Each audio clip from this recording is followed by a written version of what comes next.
Hey, what's up, guys? This is Brad with Despite Fitness. Wanted to do a little bit of a change to the format here, and today's video is going to be a kind of a vlog. So we're covering my deadlift day for December 17th. The protocol was 520 pounds, 10 reps, 5 sets. All my training partners were out of town doing various things, so I just stuck to the house and dragged everything out in the driveway and tried to get after it at the house. One thing I noticed throughout the training is the 10 reps was pretty taxing. I was a little bit out of my element. I didn't have my lifting belt. It was in the car with my wife. So despite the fact that I don't advocate training beltless, I wanted to get the workout in, and so I tried to forge on without it. I noticed that toward the top end of the set, I was having considerable difficulty breathing. So by the time I got done with my 10 reps, I was fairly out of breath and fairly exhausted. So the rest periods between breaks or between sets was pretty extensive. And then I noticed here also on some of these reps, I'm not following all the way through with my hip and really driving my hip through it. I think this is more a product of just trying to jam through the sets than any real weakness. Although, just from a training perspective, you don't want to build weakness into your sets. So that's something for me to be cognizant of moving forward, and try to make sure that I just straight out overcome it, or I just do some auxiliary work to try to compensate for it. After the training sets, moved into this is Sunday's training, doing some extra stuff, some barbell rows, trying to work the back. I find that I have a little bit of difficulty still because of the bicep repair. Doing too much of the rowing work or anything real pulling work is a bit tedious for me.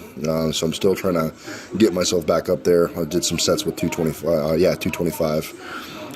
We don't have access to a cable row machine at my gym, so really the only thing that I have access to is this seated row. I don't prefer it, but in lieu of anything else, and I have to hold what I got, I'd prefer a chest supported like T-bar row or something like that, or like I said, cables. But you work with what you have.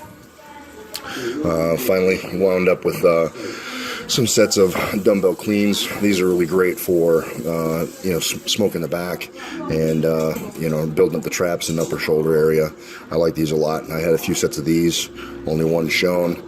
Here's some chainsaws, with the right arm, and then the left, you can see right arm moving pretty good. And then once I move to the left, it's a little bit slower, trying to be a little bit more careful. Obviously not quite fully extending that arm either, so I'm just trying to baby that arm a little bit because that is the arm that was repaired.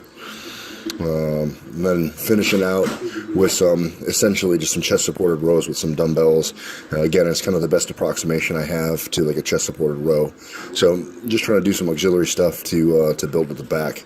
So there's the training for the day.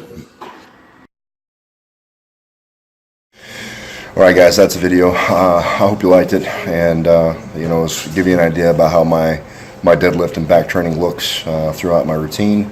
I apologize for not having some more regular uploads over the last couple of weeks, taking a bit out of my element from some travel and having visitors coming in, so it just kind of took me off my normal pattern. So going forward into the new year, I'll try to get back on track with some regular uploads and just keep more track of the training and do some more vlog stuff. I like it a lot, and also have some more just general videos up for just informative content. So if you guys liked the video, give it a like. I appreciate any subscribes. We're up to 27 so far, so the channel's been growing, and I really appreciate everyone kind of coming along for the ride. It means a lot to me. I hope everyone's having a good holiday season. Everything's going your way, and you're getting your training in. And if you aren't, remember, train despite.